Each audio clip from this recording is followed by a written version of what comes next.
A broken window, crown jewels, and detectives around the globe determined to hunt down clues and criminals. Coming up on this episode of Busted. Welcome to Busted. I'm Mandy Broker. It all started with a little girl dreaming of one day taking over her father's small town detective agency and turning it into a global crime fighting organization. Tonight, we take you to Cancun, Mexico, and Muskegon, Michigan, where New Year's Eve celebration turned revelers into fugitives.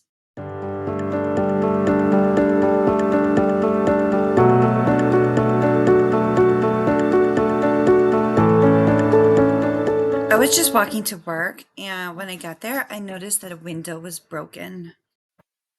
Rain hadn't stopped the New Year's Eve street party the night before, pulsating just outside of this popular Starbucks in Cancun, Mexico.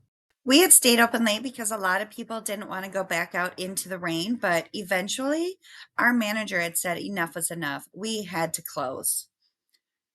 But one customer stood out among the crowd, a woman whose cup identified her as Kimmy. She kept insisting that we give her a double shot of pumpkin spice schnapps, but we don't sell alcohol. She just kept running around saying, I can't taste the schnapps. I can't taste the schnapps. It was really funny. She really loved schnapps.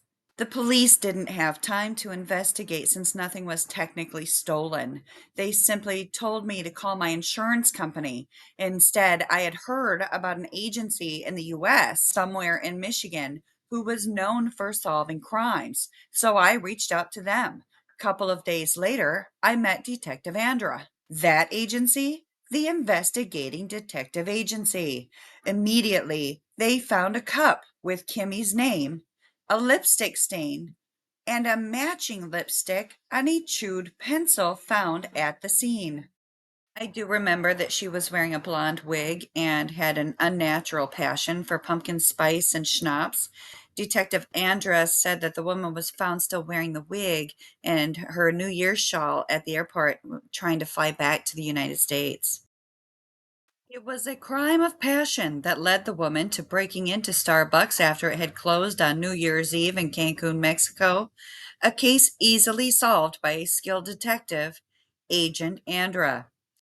In our next case, we go to the hometown of Investigating Detective Agency, where Agent Coyne herself was embroiled in a case involving local leaders in Muskegon, Michigan. We were celebrating New Year's and a neighbor's birthday. It was all very proper and boring the way Linda liked it.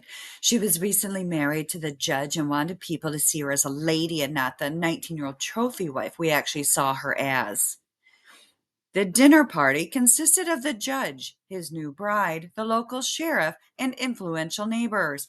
Casual conversation of local crimes turned to questioning the host over his lack of romance for buying his wife a vacuum for her birthday. I remember Linda was smiling, but you could tell she was holding back tears. Then Marcy said the museum in the center of town was hosting a viewing of some beautiful jewelry, and you could see it in her eyes that she had too much wine. According to Detective Coyne, Marcy led the party through the streets void of clothing as they raced toward the museum in search of an appropriate gift. They were stopped only when a neighbor was seen letting out her dog. Oh, yeah, I saw it all. I have it all on my security camera. The sheriff only had on his tall socks and his shoes, and I remember him because he pinned his badge to his socks. I wasn't going to say anything, but that little coin girl who took over her daddy's business is just a sweetie pie. Oh, here, look, I have some really cute pictures of her. The Investigating Detective Agency has yet again solved another case, this one involving a woman who indulged on too much wine and coerced her friends to go streaking during a jewelry heist gone wrong. Join us next time as we track down more crimes solved by the Investigating Detective Agency and Detective Coyne's top notch detectives. My name is Mandy Broker, and they were busted.